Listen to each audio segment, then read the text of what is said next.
ज़रा प्यार से बोलना सीख लीजिए।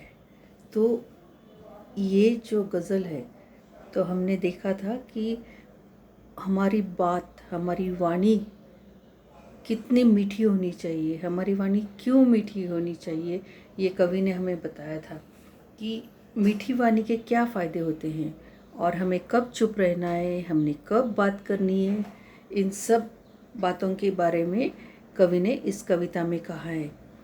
तो पहले हमने देखा था कि जैसे कोई हमसे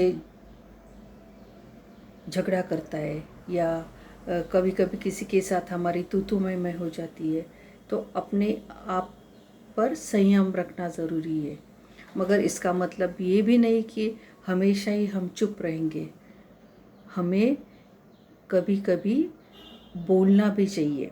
जहाँ बोलने की ज़रूरत है हमने बोलना भी चाहिए। यही बात कवि ने इस कविता में कही थी।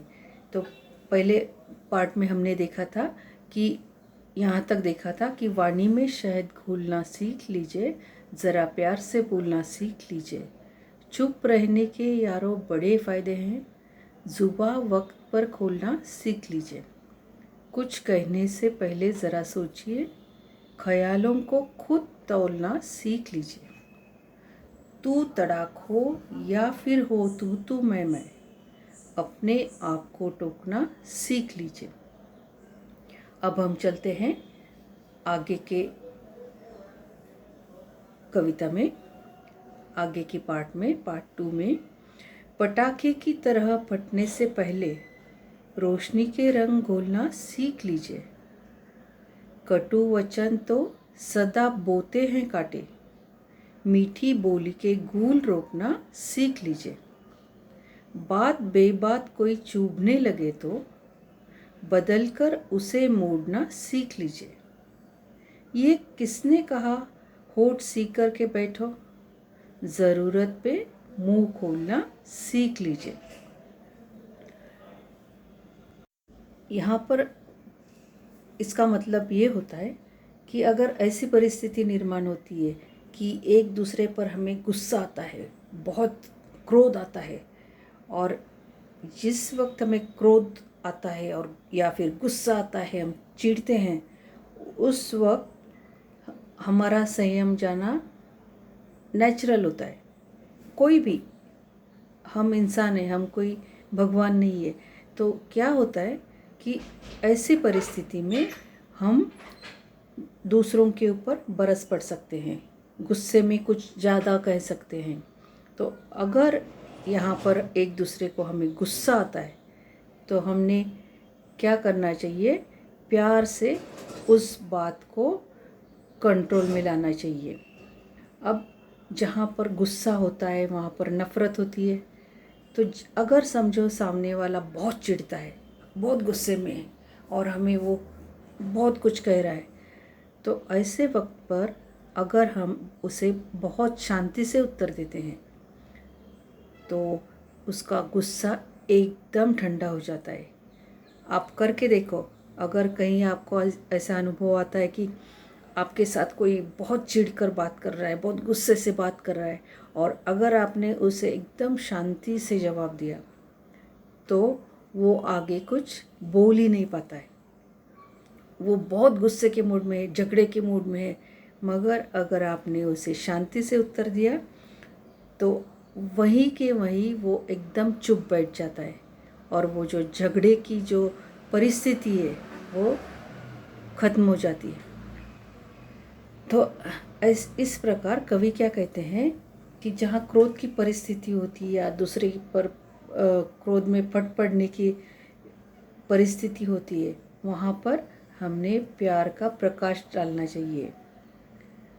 क्योंकि ये जो हमारे गुस्से की प्रतिक्रिया होती है, ये जो क्रोध होता है हमारे मन में, तो अगर हमने भी, वो भी क्रोध में गुस्से में है, हम भी गुस्से में हैं, तो फिर और वो परिस्थिति बिगड़ सकती है।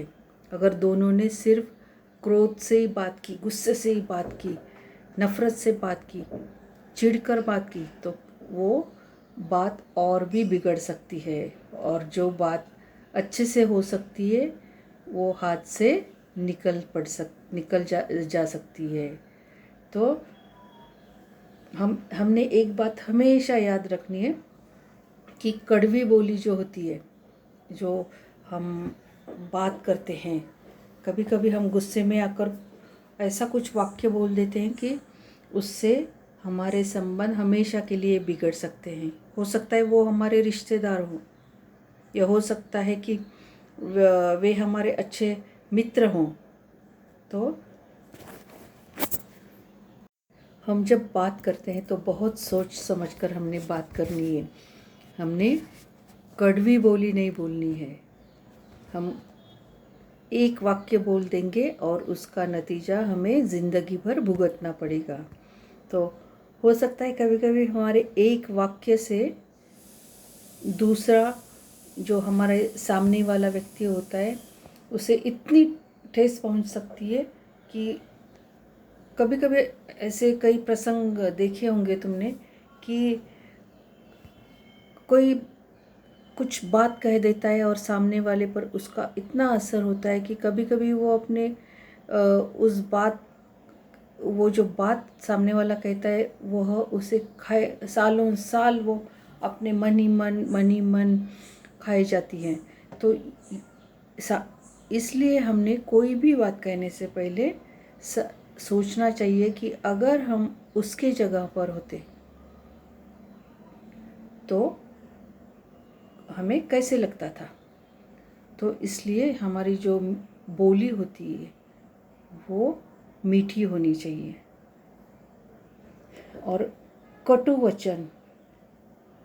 वचन अगर हम बोलते रहेंगे, हमेशा ही दूसरों के नुस्ख निकालते रहेंगे, तो फिर ये बात किसी को पसंद नहीं आती है।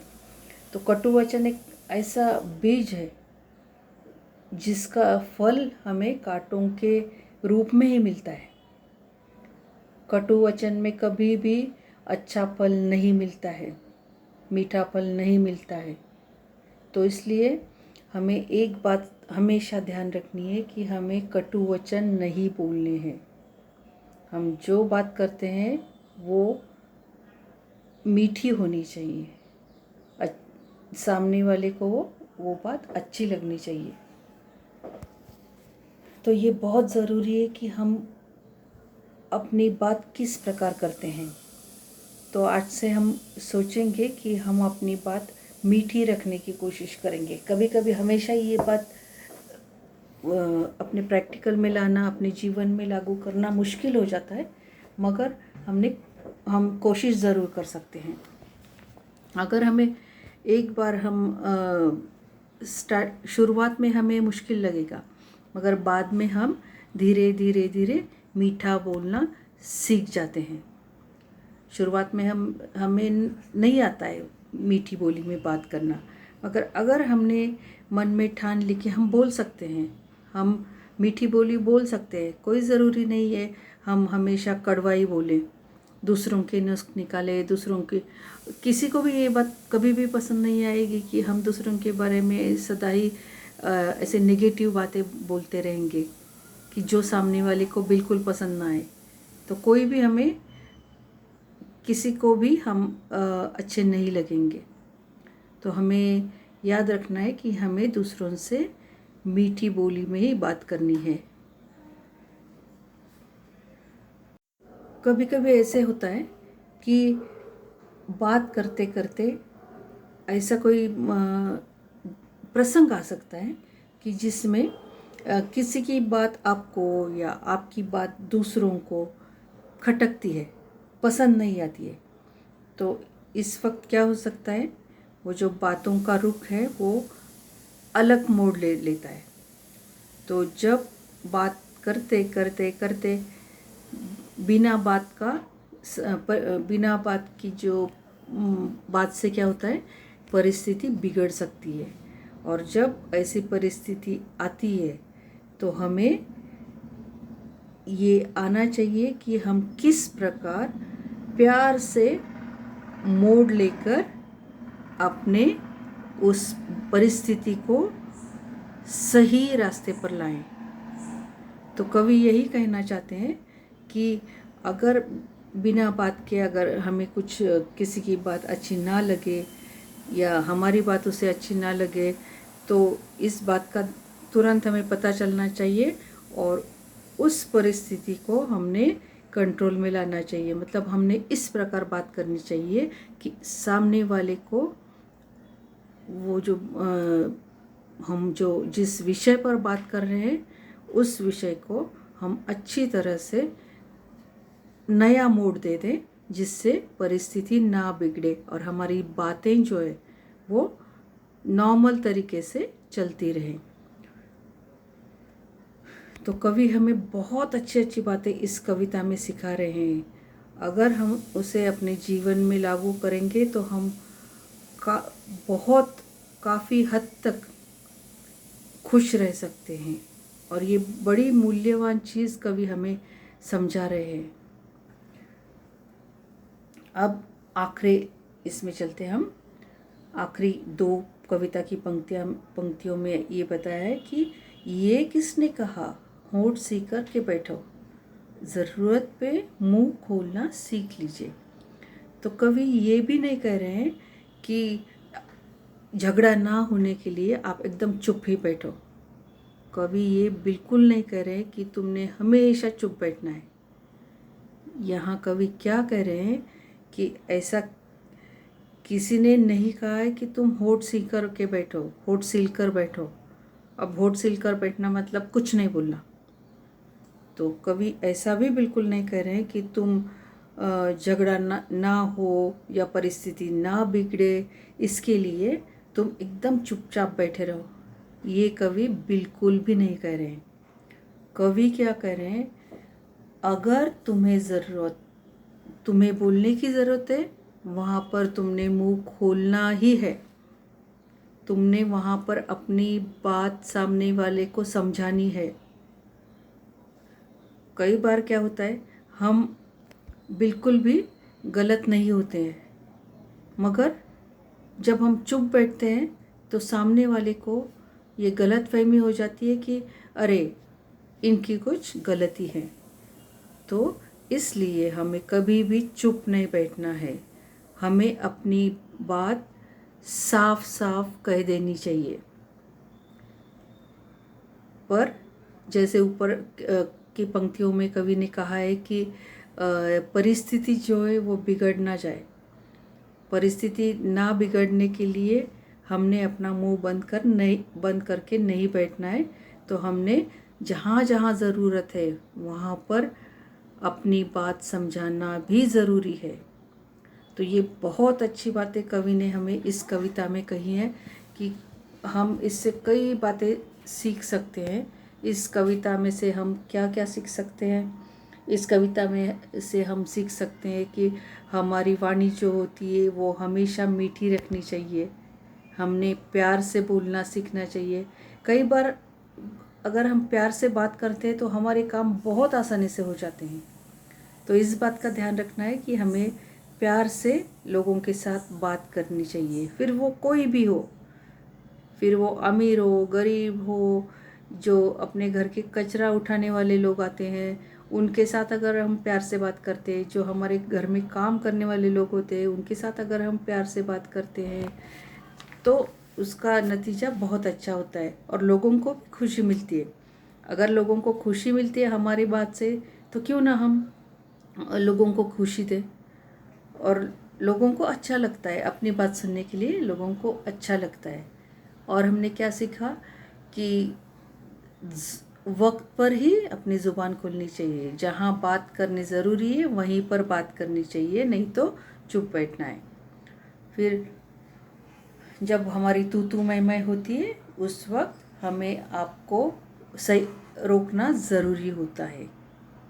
और जब किसी के साथ हमारी झगड़ा होता है या किसी के साथ हमारी आर्ग्यूमेंट होती है तो उस वक्त हमने वहाँ पर प्यार की रोशनी डालनी चाहिए। और कटु वचन किसी को भी पसंद नहीं आते, इसलिए कटु वचन को दूर ही रखना है।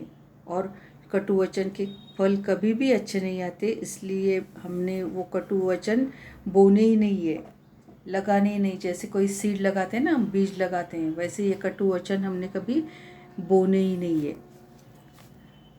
उसके बाद अगर कोई बिना बात की कुछ बात बिगड़ जाती है तो उसको मोड़ना सीखना चाहिए हमने।